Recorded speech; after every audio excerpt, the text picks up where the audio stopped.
Get over here! I gotta try. I know. Alas, poor Rundus. We knew him well. Rundus has become an oddly popular character. Like Boba Fett from Star Wars, he is only briefly featured, yet he's garnered his own fan club and is the subject of many Metroid discussions. But let's begin with the simple facts. Rundus is a Phrygian bounty hunter from Metroid Prime 3. Like Samus, he is dutifully aligned with the Space Federation, along with the game's two other guest stars, Gandreda and Gore. In the game's opening sequence, these four hunters protect the Federation base from an unprecedented space pirate invasion. While Samus runs about to restore the shield generators, she gets help from all of her other allies, but none stand out quite like Rundus. His cool-headed tactics and cryokinetic abilities save Samus on multiple occasions, including a run-in with good old Ridley, and he's seen making short work of those pirate personnel carriers. He's Samus's faithful ally, and in many ways her superior in arms. You don't see Samus one-shotting those carriers. In retrospect, it's pretty obvious that a boss fight with him is imminent. All four hunters were infected with this phazon, which if left unchecked can corrupt its host. Samus is on Brio, where Rundus was stationed, investigating after the Federation lost contact with him. The two crossed paths a few times, and while he isn't immediately hostile, his refusal to speak is a little cryptic. Still, this is before the game has really settled into its pattern, so we hold out hope until the last moment that maybe, just maybe, we won't have to fight this guy. But alas, that hope is soon lost. Possessed by Dark Samus, Rundus provides one of the better boss fights in the trilogy, especially on Hyper Mode difficulty.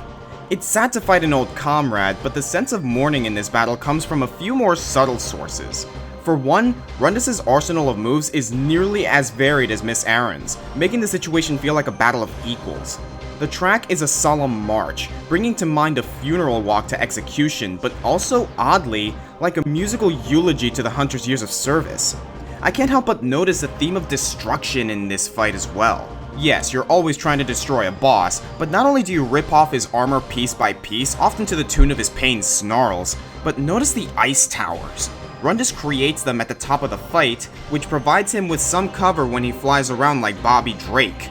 But as the fight goes south, he'll activate a hyper mode similar to Samus's in a way, and will completely change tactics, smashing through the towers desperately trying to squash Samus. Throughout this sequence, we literally see Rundus destroy everything that he himself has worked to make, before finally, in an out-of-control burst of power, impales himself on a spire. Samus will later take on Gore and Gandreda, both of which have their own spins to up the drama.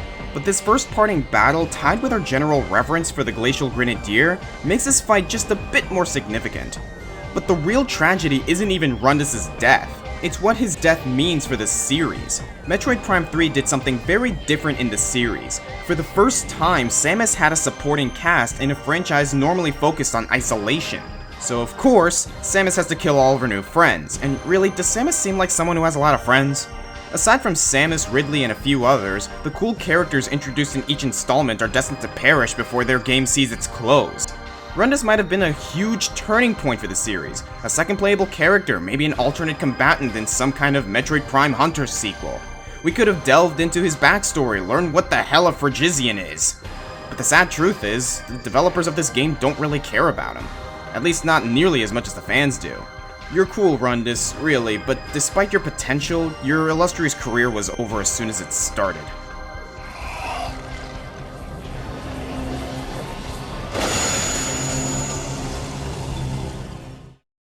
A lot of stories question what a character could have done to prevent certain atrocities, but it can be just as powerful a statement when the character could do nothing.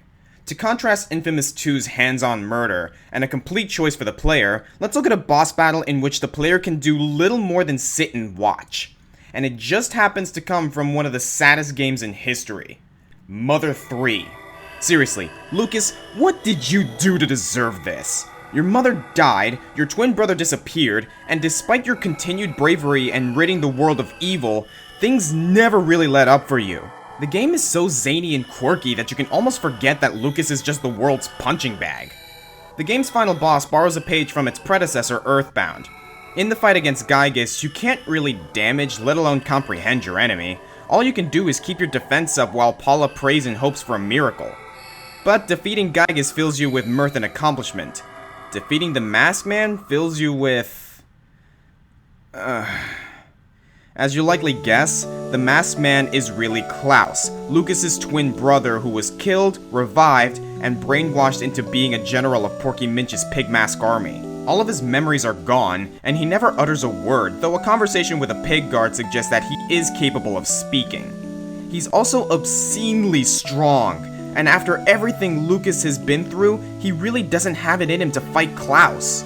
But then that miracle comes. The ghost of the boy's mother appears, and even though he is still mentally damaged beyond repair, Klaus begins to remember who he is. Suddenly, the game takes the boss fight out of your hands.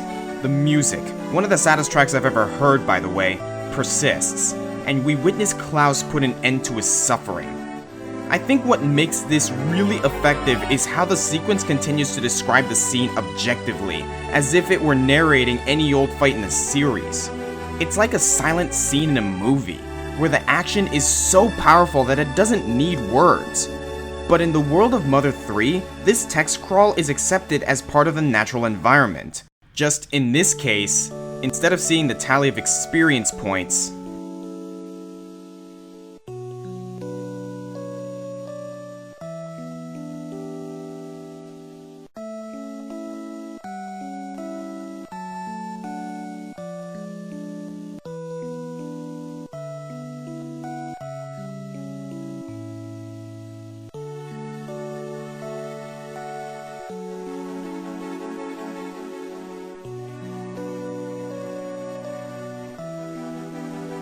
this segment almost doesn't count as a boss battle. It's a test of survival, sure, but when it comes down to it, all Lucas can do is watch as the fate breaks his heart one more time. Well hey, at least now you can pull the last needle and save the world. Oh. Yeah.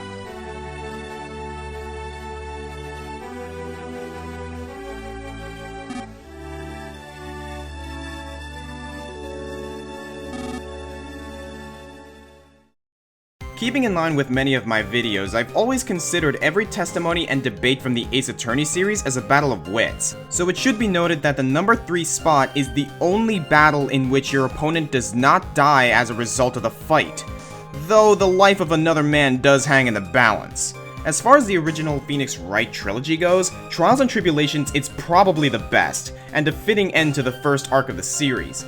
Each case is a solid thriller, but as usual, it's the final case where the game's best moments occur. Each game had to raise the stakes more and more with its final case, from Edgeworth's seemingly defenseless plea to the killer's abduction and blackmailing of Phoenix. In the last chapter of Game 3, Bridge to the Turnabout, we kick things off with Maya screaming for help and Phoenix running blindly across a burning bridge to come to her aid. From there, the case takes turn after mind-bending turn. Phoenix is hospitalized, extra lawyers are brought in, Dahlia Hawthorne's identical twin pulls Wright's love life into the mix, Pearl unwittingly enacts her mother's vicious plan to kill Maya, we confirm Godot's past connections to Mia, Larry Butts shows up for some reason. The shit really starts to hit the fan. It all circles around the death of Elise Donim, with Phoenix Wright, and as it turns out Miles Edgeworth, standing in to defend Iris. Long story short, Elise Donim was forced into summoning the spirit of Dahlia Hawthorne, who by Morgan Fay's plan then used Elise's body to try and kill Maya. The entire case, Maya is still missing, and Phoenix is having trouble keeping it together with morons like Gumshoe and Larry when he has no idea where Maya is. Keep in mind that this is Maya, who's essentially a sister to Phoenix, and has been his closest confidant for 3 games. Phoenix cross-examines Iris, who it turns out the whole time was Dahlia, since the two are identical twins, but Dahlia is dead, so someone must be channeling her. Phoenix puts it together, gets Pearl and Mia's help to end the channeling, and finds out that the one channeling Dahlia during the whole courtroom case was Maya herself. Maya had channeled Dahlia knowing that, since Dahlia would take and transform Maya's body, it would be the best way Maya can hide. Unfortunately, this also makes Maya the new prime suspect for the murder of Elise, since she clearly would have killed Elise in self-defense when Elise was being possessed by Dahlia. Did you get all that? No? Well, it gets better. This is, what, the 3rd time in the series that Maya is on trial for murder? But this time it's different. Maya didn't kill Elise, but she saw who did, and she doesn't want to reveal who it is. But Phoenix needs the truth to set Maya and Iris free. So for the first time, Phoenix is forced to interrogate Maya in the testimony to end all testimonies. What wins this over for me is the inevitability of the situation. This is a battle of wits, and for all of Maya's good qualities, she has never been much of an intellect. All she can do is beg Phoenix to stop as he connects the last few dots. By this point in the series, Phoenix has really come into his own as an attorney, no longer the bumbling lawyer who cross-examined parrots. He will get to the bottom of this, and Maya knows better than anybody that it's only a matter of time. Even so, she still tries. The person in question that Maya is protecting is none other than the opposing prosecutor, Godot. As we've come to discover, Godot is actually Diego Armando, Mia Fey's aide who was nearly killed by Dahlia years ago and has since changed his identity. He killed Elise Donim while she was possessed in order to protect Maya, the little sister to the one person Godot loved more than anyone else, the late Mia Fey. With this discovery, the mind match switches over to Godot, who tells Phoenix that he will never accept him, and that he can never forgive him for failing to protect Mia. With this reveal, Godot is sure to spend the rest of his life in jail, but in his last moments of freedom he is able to see that Phoenix is a suitable protector after all, since against all odds, he saved Mia from persecution and prosecution. You know who else had a secret identity? Elise Donim. Turns out that she was really Misty Fey in disguise and had been trying to control Dahlia's spirit to keep it at bay. Yep, Maya doesn't even realize it at first, but she witnessed her own mother being stabbed through the heart. This information is actually put together throughout the course of the game, but it's this last testimony where every connection falls into place, and finally we can see the great web that is Trials and Tribulations. Maya will be okay. In fact, most of the cast seems pretty happy. But man, things got pretty intense. I would say it's the biggest conclusion to any game in the series, but now Dual Destinies is out, and, well, I'm not even gonna touch that one. Well, Wright, it appears change has come for the law. How about it? Are you ready? In the first Metal Gear Solid game, Solid Snake tells Otacon that love can bloom even on the battlefield. That's his philosophy. But as an interesting counterpoint, the boss from Metal Gear Solid 3 teaches us that we probably shouldn't let it. The boss, also known as the Joy, the more you learn about her past, the more ironic the game gets. She was raised by the philosophers and spent her whole life serving the US. She sought out Nazi spies in the Manhattan Project, she led her Cobra unit during the storm on Normandy, and she was technically the first person in outer space. And what are her rewards for her years of service? Her achievements are constantly covered up. She survives 2 comas, one after falling out of a faulty space shuttle during re-entry, and she is forced to kill the father of her child. It's no wonder she betrayed her country and defected to the Soviet Union. In Metal Gear Solid 3, you take control of Naked Snake, the boss's protege. The two share 10 years together, and Snake has come to have some pretty complicated feelings for her. But when the boss betrays her country, it happens to involve throwing Snake off a bridge. So Snake is reassigned the Operation Snake Eater, wherein he is contracted to kill the boss and retrieve data that she's been guarding for the Soviets, not to mention destroying a giant nuclear tank. Snake's mission brings him deep into a political net, culminating in the final showdown with his former mentor, set in a beautiful field of Easter lilies. As usual, things are never as simple as they appear. The boss never really abandoned her country. Even after all she's been through, she was contracted by her country to pose as a double agent for the USSR, gain Colonel Volgan's trust, and steal back the Philosopher's legacy, a MacGuffin so confusingly important that I can't ruminate on it here. Tricking Snake and throwing him off a bridge broke her heart, but she still did it for her country. The final part of her plan? The boss had to be killed by Snake in order to satisfy the Russian government and prevent another world war.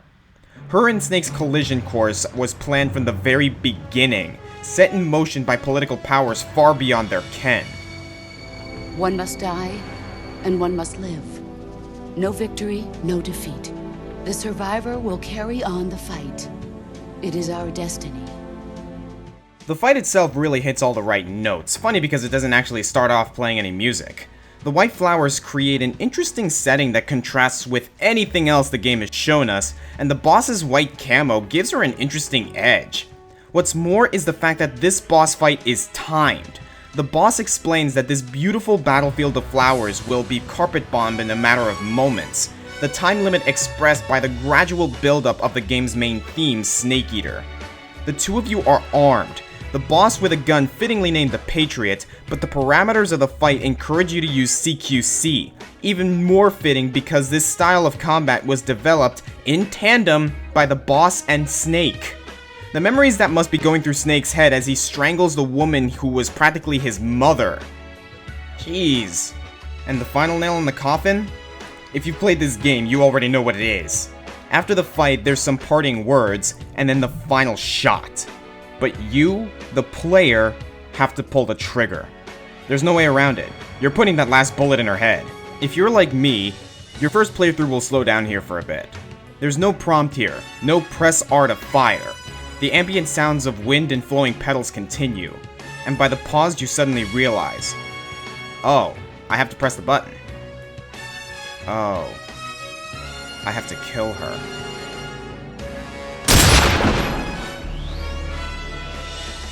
Refer back to our 4 points of a tragic boss fight. The boss battle, known as the boss battle, hits all 4. The mood is achieved through setting and sound. The fight is with someone you don't want to kill. The moments up to this point have been stressful and leave both characters in an emotional pier. And no matter what, you have to fire that bullet. Sadly, the boss won't even be remembered for her dutiful service. After a lifetime of sacrifice, her greatest gift to her country is that everyone will think she betrayed them. But in a way, you're also releasing her. The beautiful field of ivory you leave her in, it's clear that she's finally put to rest, even as Russian bombers carpet the forest, erasing any signs of her existence. It's now Snake who has to carry the burden. What a thrill, with darkness and silence through the night. What a thrill, I'm searching and I'll melt into you. I can't stress enough that there is a difference between sad and tragic.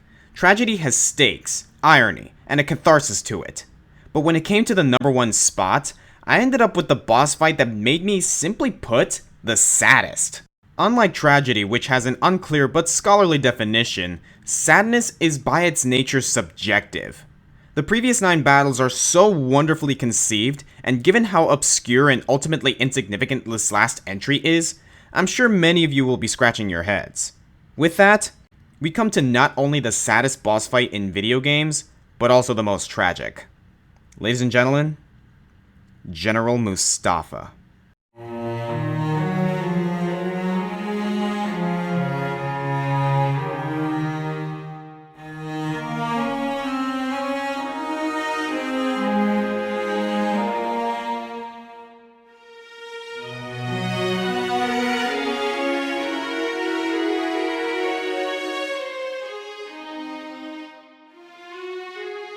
This game just came out in 2003, but oh, what an impact it made.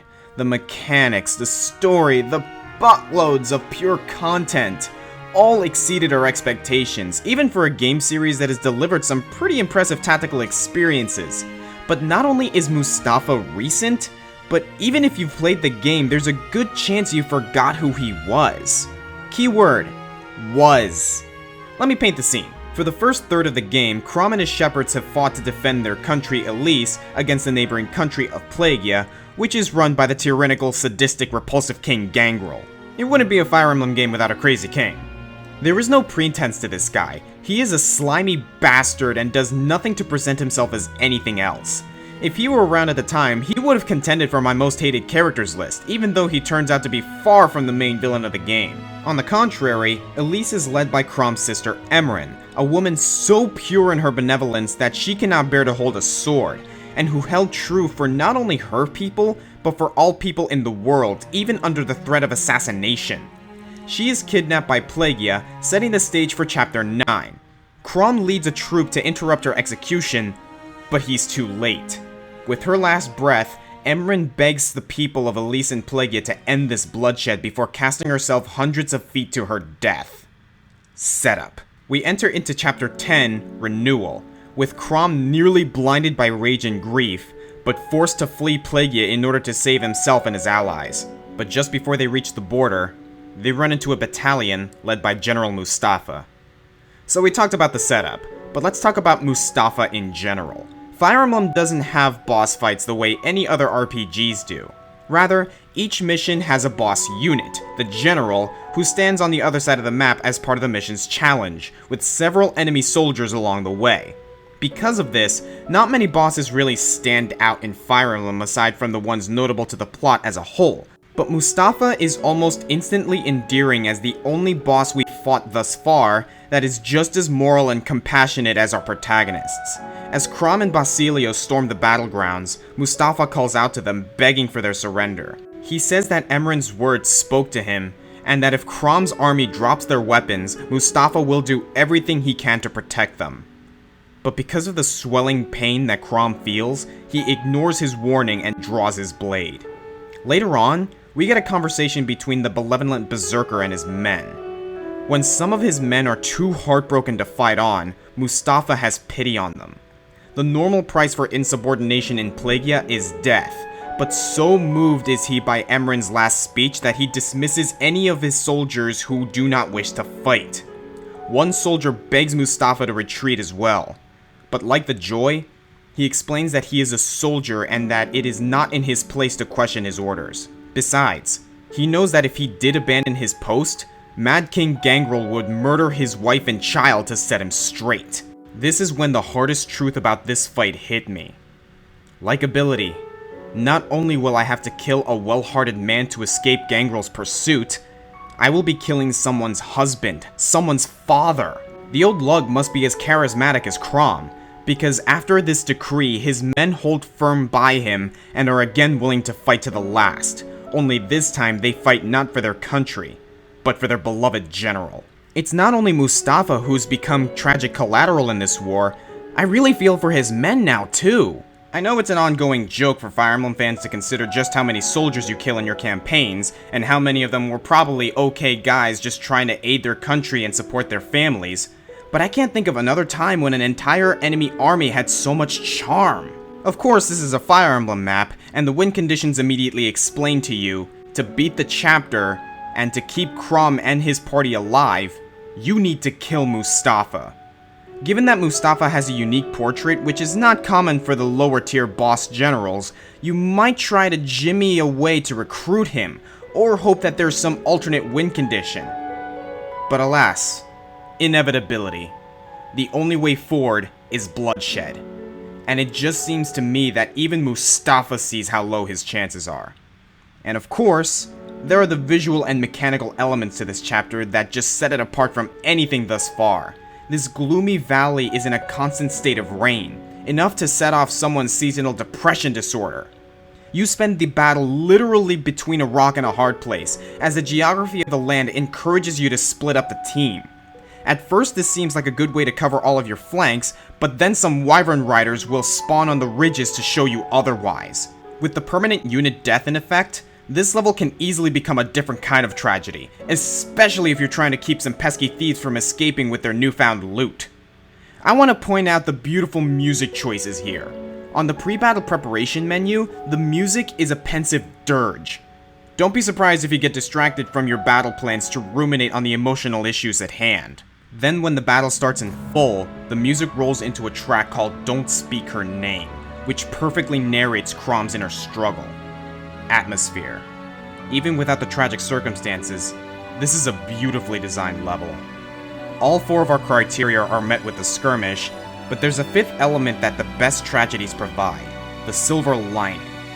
After all of this strife, Mustafa dies, wishing only that you spare the rest of his men.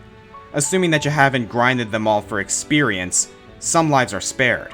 As Crom and company make it back to the Phyroxy stronghold, they find that Gangrel is still far ahead of them, and the last battle was basically in vain.